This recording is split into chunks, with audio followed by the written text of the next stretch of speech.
Hello cell solutions എന്ന YouTube ചാനലിലേക്ക് നിങ്ങൾക്കെല്ലാവർക്കും സ്വാഗതം. ഞാൻ ഇന്നിവിടെ പറയുന്നത് സാംസങ് S4ൻ്റെ ഡെഡ് കംപ്ലൈൻറ്റിനെ കുറിച്ചാണ്. S4 രണ്ട് മോഡലുണ്ട്. രണ്ട് മോഡലിൻ്റെയും കംപ്ലൈൻറ്റിനെ കുറിച്ച് പറയുന്നുണ്ട്. ആ കംപ്ലൈൻറ്റിൽ തന്നെ ഡെഡ് വരുന്നത് ഷോർട്ടിങ് ഉള്ളതും ഇല്ലാതെയും വരുന്നുണ്ട്. രണ്ടിനെക്കുറിച്ചും ഈ വീഡിയോയിൽ വിവരിക്കുന്നുണ്ട്. അപ്പോൾ വീഡിയോ ശ്രദ്ധിച്ച് കാണുക. ഹലോ, നമുക്കപ്പോൾ നേരെ വീഡിയോയിലേക്ക് കിടക്കാം. ഈ ഫോണിന് ഏറ്റവും കൂടുതൽ ഡെഡ് കംപ്ലൈൻറ്റ് വരുന്നത് ഇതിൻ്റെ പവർ ഐ സി പോകാനാണ് സാധ്യത. അപ്പോൾ നിങ്ങൾ ഡെഡായിട്ടൊരു മൊബൈൽ വന്നു കഴിഞ്ഞാൽ ഷോർട്ടിങ് അല്ലെങ്കിലും PCB ക്ലീൻ അല്ലെങ്കിൽ നിങ്ങൾ ആദ്യമായിട്ട് തിന്നർ ഉപയോഗിച്ച് നല്ല ഭംഗിയായിട്ടൊന്ന് ക്ലീൻ ചെയ്യുക. ക്ലീൻ ചെയ്തേച്ച് നിങ്ങൾ ചെക്ക് ചെയ്യുക ഷോർട്ടിങ് ഉണ്ടോ ഇല്ലയോ. ഷോർട്ടിങ് ഉണ്ട് എങ്കിൽ നിങ്ങൾ ചെക്ക് ചെയ്യേണ്ട സാധനങ്ങൾ ഞാൻ പറയാം. ഷോർട്ടിങ് ഉണ്ടെങ്കിൽ ഏറ്റവും കൂടുതൽ മൊബൈലിൻ്റെ കംപ്ലൈൻറ്റ് വരുന്ന ഒരു സ്പെയറാണ് ഇതിൻ്റെ പവർ ഐ സി. ഈ പവർ ഐ സി ഷോർട്ടിങ് വന്നു കഴിഞ്ഞാൽ ഇത് മാറ്റുക എന്നുള്ളൊരു വഴിയേ ഉള്ളൂ. പവർ ഐ സിയുടെയാണ് ഏറ്റവും കൂടുതലായിട്ട് ഇതിന് ഷോർട്ടിങ് വരുന്നത്. പിന്നെ ഇതിന് വരുന്നത് സെക്കൻഡ് വരുന്നത് ഈ ഐ സി ആണ്. ഇത് ചാർജിങ്ങിൻ്റെ വേണ്ടിയുള്ള ഐ സി ആണ്. ഈ ഐ സി ആണ് വരുന്നത്. ഈ ഐ സിയും കംപ്ലൈൻറ്റ് വന്നു കഴിഞ്ഞാൽ നിങ്ങൾ റീപ്ലേസ് ചെയ്യുക എന്ന സെയിം നമ്പറുള്ള ഒരു ഐ സി ഇടുക എന്നുള്ളത് മാത്രമേ ചെയ്യാനുള്ളൂ. പിന്നെ മൂന്നാമത് വരുന്ന ഒരു സംഭവമാണ് ഇവിടെ ഈ ലൈറ്റ് ഐ സിയുടെ സംഭവം, ഈ ഐ സി. അപ്പോൾ ഈ മൂന്ന് ഐ സികളും നിങ്ങൾ ചെക്ക് ചെയ്യുക. ഈ മൂന്ന് ഐ സികളിൽ തന്നെ നിങ്ങൾക്ക് കംപ്ലൈൻറ്റ് ഫൈൻഡ് ചെയ്യാൻ പറ്റും. S4ന് ഇങ്ങനെ സാധാരണ വന്നേക്കുന്നത് ഷോർട്ടിങ്ങിൽ കണ്ടേക്കുന്നത് ഈ മൂന്ന് ഐ സികളാണ്.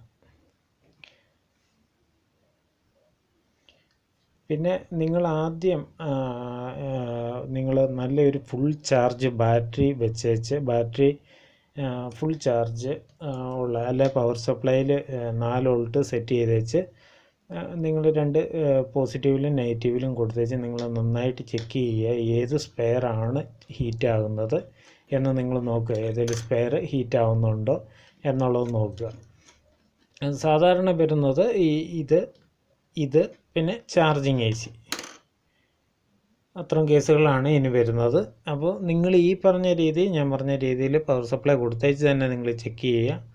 ചെക്ക് ചെയ്ത് കഴിഞ്ഞാൽ നിങ്ങൾക്ക് ഫൈൻഡ് ചെയ്യാനായിട്ട് എളുപ്പമായിരിക്കും. പിന്നെ വേറൊരു കേസ് പറയാനുള്ളത് എന്നാന്ന് വെച്ച് കഴിഞ്ഞാൽ ഷോർട്ടിങ് ഇല്ലാത്ത ഫോണാണെങ്കിൽ നമ്മൾക്ക് ചെയ്യാൻ പറ്റുന്ന കാര്യമെന്ന് പറഞ്ഞാൽ ഷോർട്ടിങ് ഇല്ലാത്ത ഫോണിനും വരുന്നത് പവർ ഐ സിയുടെ കംപ്ലൈൻ്റാണ് വരുന്നത്. പവർ ഐ സി ഡാമേജ് ആയിട്ട് വരാം. പിന്നെ ഇതിൻ്റെ ലെഗുകൾ ഡീസോൾഡറായിട്ട് ഇരിക്കുന്നതുണ്ടാവും. അപ്പോൾ അങ്ങനെ ഉണ്ടെന്നൊരിൽ നിങ്ങൾ എന്നാ ചെയ്യേണ്ടതെന്ന് വെച്ച് കഴിഞ്ഞാൽ ഇച്ചിരി ഫ്ലെക്സ് എടുത്തേച്ച് ഇതിൻ്റെ മുകളിലിട്ടേച്ച് ബ്ലോവറിന് ഹീറ്റാക്കിയിട്ട് ചുറ്റും ഹീറ്റാക്കുമ്പോൾ ഒരു സ്ഥലത്ത് മാത്രം ഹീറ്റാക്കരുത്. ബോർഡ് ഡാമേജ് ആകാൻ സാധ്യതയുണ്ട്, കുമളിക്കാൻ സാധ്യതയുണ്ട്. അപ്പോൾ നിങ്ങൾ ഹീറ്റ് കറക്റ്റായിട്ട് ബ്ലോവറിൽ സെറ്റ് ചെയ്തിട്ട് നിങ്ങൾ നോസിൽ കറക്കുക. അപ്പോൾ പിന്നെ ശ്രദ്ധിക്കേണ്ട കേസെന്ന് പറഞ്ഞു കഴിഞ്ഞാൽ ഇവിടെ എല്ലാം പാക്കിങ് വെച്ചേച്ച് ചുറ്റുമൊക്കെ പാക്കിങ് ഇങ്ങോട്ട് ഹീറ്റാകാതെ പാക്കിങ് വെച്ചേച്ച് വേണം. ഈ സാംസങ്ങിൻ്റെ ഫോണിൽ ഈ ഭാഗത്തോട്ടൊക്കെ ഹീറ്റ് വന്നു കഴിഞ്ഞാൽ തൊട്ടാൽ IMEI പോകുന്ന ഒരു ബോർഡാണ് സാംസങ്ങിൻ്റെ ബോർഡ്.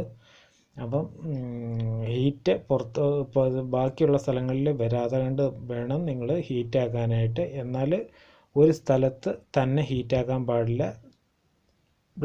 ബ്ലോവറിൻ്റെ ഹാൻഡിൽ ചുറ്റിച്ചുകൊണ്ടിരിക്കണം. അപ്പോൾ എന്നിട്ട് പതുക്കെ ഒന്ന് അനക്കി കൊടുത്തേച്ച് ചൂടാറുന്ന വരെ വെയിറ്റ് ചെയ്തേച്ച് നിങ്ങൾ വർക്ക് ചെയ്യുന്നുണ്ടോ എന്ന് നോക്കുക. പിന്നെ പറയാനുള്ളത്, അഥവാ വർക്ക് ചെയ്യുന്നില്ലെങ്കിൽ നിങ്ങൾ ഈ IC ഒന്ന് മാറ്റിയിടുക. ഇതാണ് ഇതിൻ്റെ മെയിൻ പവർ IC ഒന്ന് മാറ്റിയിടുക.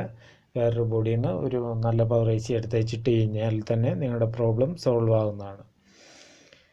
അപ്പോൾ ആദ്യം തന്നെ നിങ്ങൾ നോക്കണം ഇതിൻ്റെ ചാർജിങ് കയറുന്നുണ്ടോ, ചാർജിങ് കറക്റ്റായിട്ട് കയറുന്നുണ്ടോ, ഓണാവാത്ത വിഷയമുള്ളോ, അങ്ങനെയൊക്കെയാണെന്ന രീതിയിൽ ആദ്യം ചെക്ക് ചെയ്യേണ്ടത് ഈ പവർ സ്വിച്ചാണ്.